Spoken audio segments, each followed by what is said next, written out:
Bayangin gini, kamu duduk bareng seseorang yang gak perlu kamu jelasin panjang lebar, yang bikin kamu ngerasa aman buat jadi diri sendiri.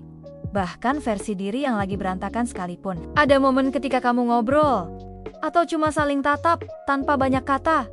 Dan tiba-tiba rasanya kayak, oh, begini ya rasanya dimengerti. Dan percaya atau enggak, itu bukan sekadar perasaan, itu otak kamu yang lagi berubah beneran. Begitu kamu ngerasa dekat secara emosional sama seseorang, alarm dalam diri kamu perlahan mengecil volumenya. Amigdala, si tukang panik yang suka nyalain mode siaga, mulai tenang. Hormon stres seperti kortisol juga ikut turun. Makanya, kadang satu kalimat sederhana, kayak aku ada kok, buat kamu rasanya bisa seenak meditasi yang beneran panjang. Dan lucunya, saat ada orang yang bikin kamu ngerasa aman, tubuh kamu nangkep sinyal itu lebih cepat dari pikiranmu. Nada suara yang lembut, tatapan yang gak menghakimi, atau seseorang yang duduk nemenin kamu tanpa maksa kamu cerita itu, semua memencet tombol kamu aman di tubuhmu. Jantung jadi lebih pelan, napas lebih dalam, otot-otot tubuh yang tadinya kenceng mulai longgar. Bahkan kebalikannya, kalau kamu merasa sendirian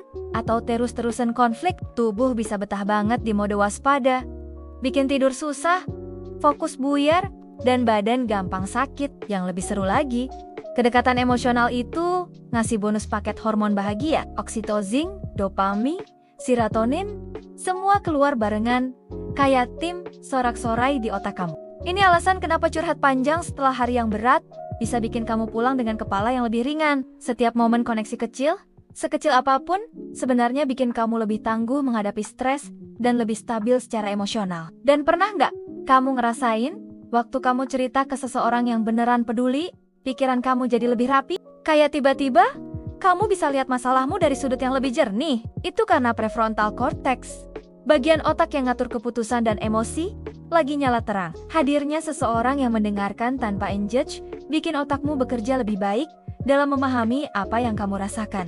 Setiap pengalaman aman yang kamu dapatkan, setiap percakapan yang bikin kamu merasa diterima, secara perlahan bikin otakmu bikin jalur baru buat percaya sama orang. Awalnya mungkin kamu ragu atau takut disakiti, tapi lama-lama otak mulai belajar bahwa nggak semua hal itu ancaman. Keamanan yang diulang-ulang, meski kecil, itu bikin hubungan dekat terasa lebih natural, dan kerentanan nggak lagi seseram itu. Yang paling menarik, kedekatan emosional bahkan bisa bikin rasa sakit yang beneran sakit secara fisik lebih ringan. Satu genggaman tangan dari orang yang kamu percaya bisa bikin otak memproses rasa sakit sebagai sesuatu yang kurang menakutkan. Makanya pelukan atau pesan pendek yang bilang aku ngerti bisa bikin hari yang paling buruk terasa lebih bisa ditelan. Intinya, berada dekat dengan seseorang yang bikin kamu merasa aman, itu bukan cuma enak di hati.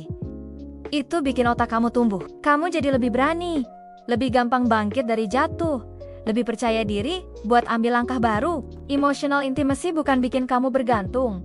Justru itu fondasi yang bikin kamu berdiri lebih tegak dan lebih jadi diri sendiri. Dan yang paling penting, itu nggak harus soal hubungan romantis. Kamu bisa merasakannya dari sahabat yang selalu ada, keluarga yang kamu percaya, atau bahkan dari cara kamu memperlakukan diri sendiri. Yang dibutuhin cuma satu perasaan aman dan dimengerti. Sekarang, coba pikir. Buat kamu pribadi, apa sih arti kedekatan emosional? Dan gimana kamu bisa merawatnya dalam hidupmu?